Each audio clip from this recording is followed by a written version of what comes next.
For all of you who are still watching this video, you're in for a treat.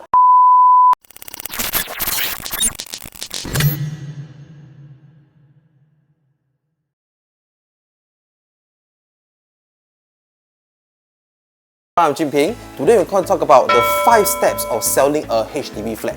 Before we start, please hit the subscribe button and the notification button so that you don't miss any of my videos. Let's go! So this is the first step that is required of sellers who are looking to sell the HDB via the HDB resale portal. Upon registering intent to sell, you will be informed of when you can issue the option to purchase or OTP to potential buyers. Your intent to sell is valid for 12 months and it must be valid when you grant the OTP to the buyers. Do note that there is actually a 7 days cooling period before you can grant the OTP to the buyers. Next up is to start marketing your unit on the various property platforms. This includes viewing and also price negotiations. The whole process can take as fast as 1 day or it can even take longer than you can ever anticipate. This is also the portion where the selling timeline can potentially be stretched longer if it takes a longer time to reach a satisfactory offer that is acceptable by you and the buyers.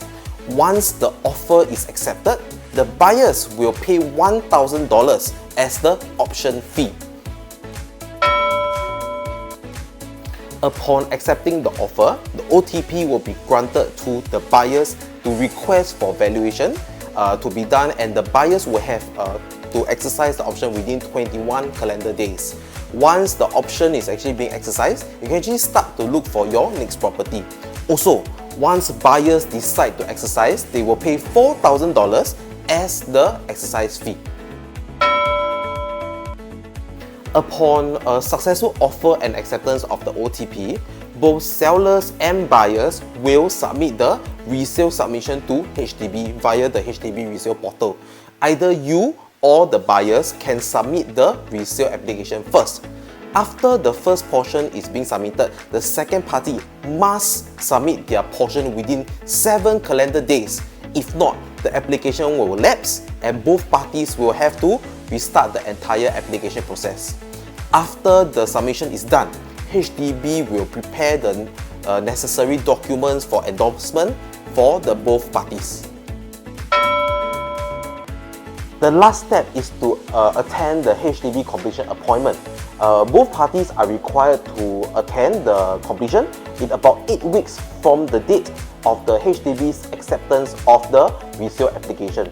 The buyers and yourself will be notified via SMS of the actual date and time of the appointment once it is being scheduled. More appointment details actually can be found from the HDB resale portal. At the completion appointment, you will receive the check of the net sales proceeds if there are any. The HDB will also arrange to refund the HDB Monties to your CPF account. The refund will take about 7 to 14 working days from the date of the completion appointment. For all of you who are still watching this video, you're in for a treat. Here are some questions that I've answered of my buyers when they are selling their home. This is the first thing that you need to fulfill before you can even put your home up for sale on the open market. This can be confusing because even within the same BTO project, different households collect their keys at different phases and move in at different times. Your MOP end date is 5 years. 5 years from the date that you collect your keys to the HDB flat. If you are one of the earliest to actually move in, congratulations, you are one step ahead. Unfortunately, you can only apply for your second BTO or EC after you have fulfilled the MOP of your current HDB flat. This means that you probably won't be able to move right after the 5 years mark unless you buy a completed or resale property.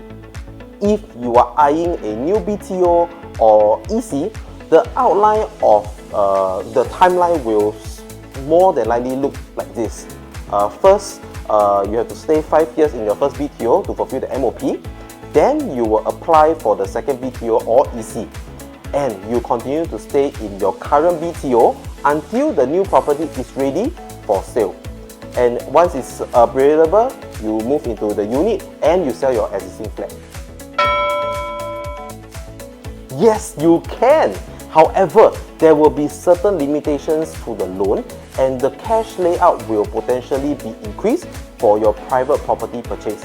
Firstly, if you do have an outstanding loan for your HDB flat, your minimum borrowing limits for the private property will be limited to 45% of its value rather than 75%. This will result in a much higher cash outlay for your down payment. Since there is a period where you have 2 housing loans, you will also be likely to make sure that you need to fall within the total debt servicing ratio or TDSR, where the amount of the monthly loan repayments is less than 60% of your gross monthly income. The second consideration will also be that the ABSD or the additional buyer stamp duty. If this is your second property, you will incur a 12% ABSD on top of the buyer stamp duty of 4%. You will also be eligible for a remission of the ABSD if you sell your first property within 6 months. However, you will still have to come up and pay upfront, first in cash or in CPF OA. If you are seriously considering to sell your home, I'm very sure that you have much more questions than those that I've actually mentioned. If you need any more help or any new questions that you have, please feel free to contact me for more information. That's all for today. If you have any topics or questions that you wish for me to talk about, please leave them in the comments below. If not, I'll see you again soon. Bye!